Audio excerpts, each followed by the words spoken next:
Assalamu alaikum wa rahmatullahi wa barakatuhu. Hello students, this is Ashra Siddiqui and today we are going to study something very interesting and very new. Okay? First of all, tell me, how are you all? I do hope you all are fine. Alhamdulillah. तो चलिए आते हैं अपने topic पे. आज हम लोग क्या पढ़ने वाले हैं? तो आज हम लोग ऐसी चीज पढ़ने वाले हैं जिसकी जब हम लोग पहली बार पढ़ते तो हमें लगता है इसकी कोई इंपॉर्टेंस ही नहीं है. जब हमने पहली बार पढ़ा था इसको तो हमको भी ऐसा लगा था कि ये क्यों पढ़ाते हैं, बहुत सिंपल सा है ये तो. ठीक है, तो आपने थोड़ा बहुत तो गेस किया होगा हम लोग क्या पढ़ने वाले हैं. चलिए आते हैं इंग्लिश की बेसिक पे. इंग्लिश की बेसिक का क्या मतलब? सेंटेंस, है ना. एक मिनट, सेंटेंस नहीं पढ़ाने जा रहे हम आपको बता रहे हैं कि इंग्लिश में क्या है. ऑब्वियस सी बात है, we are talking about sentences. और अगर हम आपसे बात कर रहे हैं तो बात भी किसमें कर रहे हैं? I am constantly delivering sentences. Okay, तो suppose if I write the earth is round. See, this is a sentence. The earth is round. इसमें किसके बारे में बात हो रही है? कैन यू टेल मी, किसके बारे में बात हो रही है? Obviously the earth. और क्या बात हो रही है? That the earth is round. ये बात हो रही है. तो जिसके बारे में बात हो रही है सेंटेंस में, उसको हम कुछ कहते हैं. क्या कहते हैं? सब्जेक्ट. और जो बात हो रही है उसको भी हम कुछ कहते हैं. क्या कहते हैं? Predicate. Similarly, if I am saying my sister is washing my clothes. My sister is washing my clothes. ये बिल्कुल भी रियल नहीं है. मेरी सिस्टर कभी भी मेरे क्लोथ्स वॉश नहीं करती है. खैर, तो my sister is washing my clothes.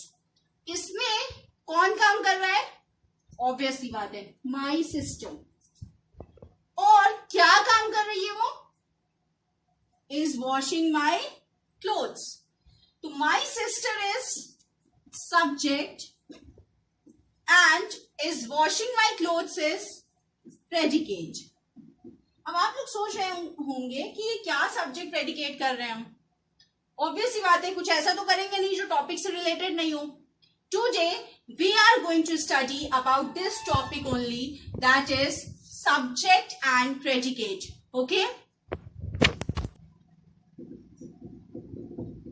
subject and predicate. Today we are going to study about this.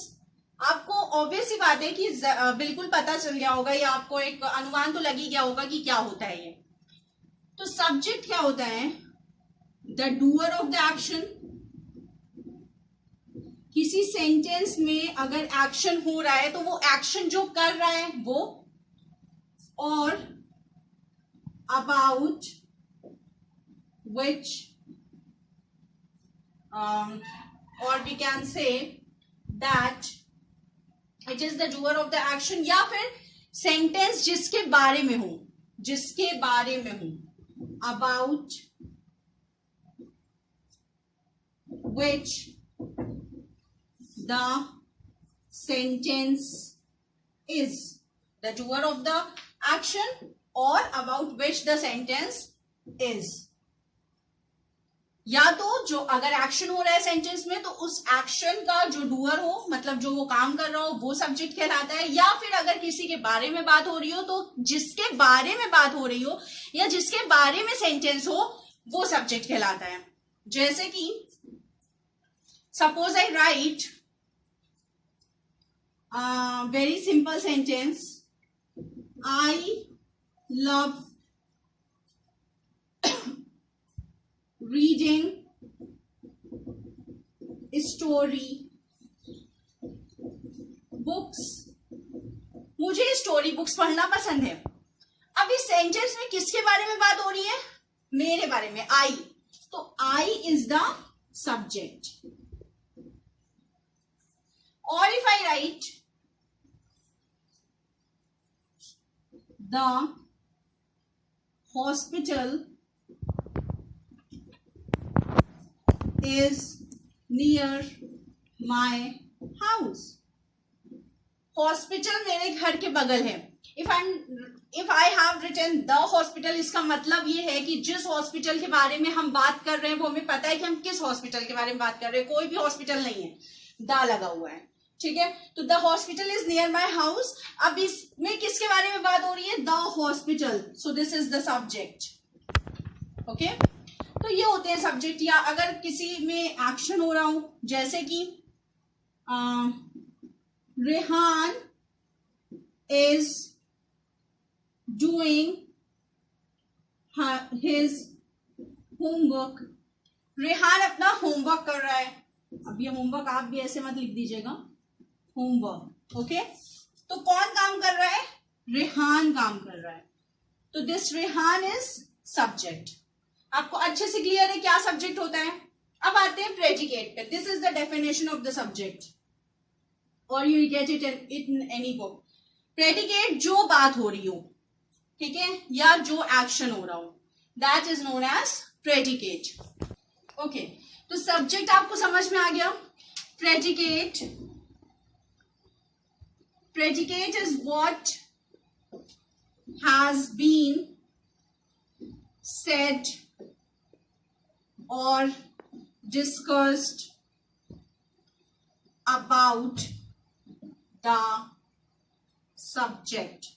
Subject के बारे में जो कहा गया है या जो डिस्कस किया गया है या जो भी बताया गया है, that is known as predicate.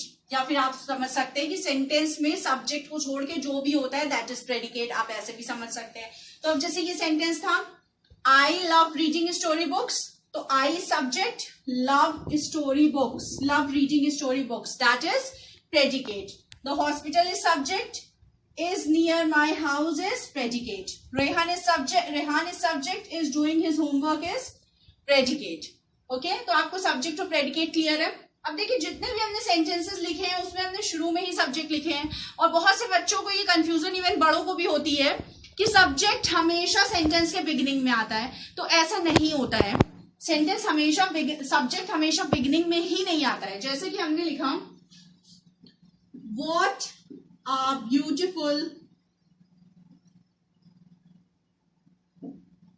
a beautiful painting। तो अब अगर हमने लिखा what a beautiful painting, तो इसमें किसके बारे में बात हो रही है? what के बारे में बात हो रही है? बिल्कुल नहीं। किसके बारे में बात हो रही है? पेंटिंग के बारे में बात हो रही है। तो this painting is the subject, okay, and what a beautiful is predicate। This is predicate. तो इसमें देखिए सब्जेक्ट लास्ट में आया है। इसी तरीके से हमने बोला ओपन द डोर, किसी का भी नाम, open the door Ruhi, open the door Ruhi. तो इसमें किसके बारे में, किसको ऑर्डर दिया जा रहा है? रूही को ऑर्डर दिया जा रहा है। तो this will be subject and open the door, ये ऑर्डर दिया जा रहा है, ये बात हो रही है। रूही को क्या करना है? डोर ओपन करना है। तो ये क्या हो जाएगा? प्रेडिकेट हो जाएगा, ओके। इसी तरीके से where is mister Chopra, mister Chopra कहाँ है? तो यहां पे किसके बारे में बात हो रही है? मिस्टर चोपड़ा के बारे में बात हो रही है। तो mister Chopra is subject and where is his predicate, okay। इसी तरीके से कभी कभी होता है, जैसे हमने लिखा has या have you finished your dinner, क्या तुमने अपना डिनर फिनिश कर लिया? अब यहां पे किसके बारे में बात हो रही है? यू के बारे में बात हो रही है, तुमने। तो this you will be subject, सिर्फ ये यू सब्जेक्ट होगा, बाकी हैव फिनिश्ड योर डिनर ये पूरा प्रेडिकेट होगा। तो ये भी कंफ्यूजन होती है कि यू है सब्जेक्ट तो इसके पहले वाला भी सब्जेक्ट ही होगा, हैव यू दोनों सब्जेक्ट हो गया। नहीं, ऐसा नहीं होता है। जिसके बारे में बात हो रही है वो अगर वो आर्टिकल के साथ आ रहा है तो आर्टिकल के साथ ले लेते हैं, जैसे कि यहाँ पे हमने आर्टिकल के साथ ले लिया द हॉस्पिटल, तो द भी आ गया। मगर इसके अलावा जो भी बचता है वो प्रेडिकेट होता है। ओके, तो आपको बिल्कुल अच्छे से क्लियर है सब्जेक्ट क्या होता है और प्रेडिकेट क्या होता है। जो एक्शन कर रहा होता है सेंटेंस में या जिसके बारे में सेंटेंस होता है that is known as subject, whether it is coming at the beginning of the sentence और it is coming in the end of the sentence. Okay, and predicate क्या होता है, जो सब्जेक्ट के बारे में बताता है कि क्या कर रहा है या क्या बात है, that is predicate. Okay, I do hope you have understood well. In the next part of the video or in the next video we will discuss the exercises based on this so that you will get it very easily. Inshallah. Assalamu alaikum wa rahmatullahi wa barakatuh.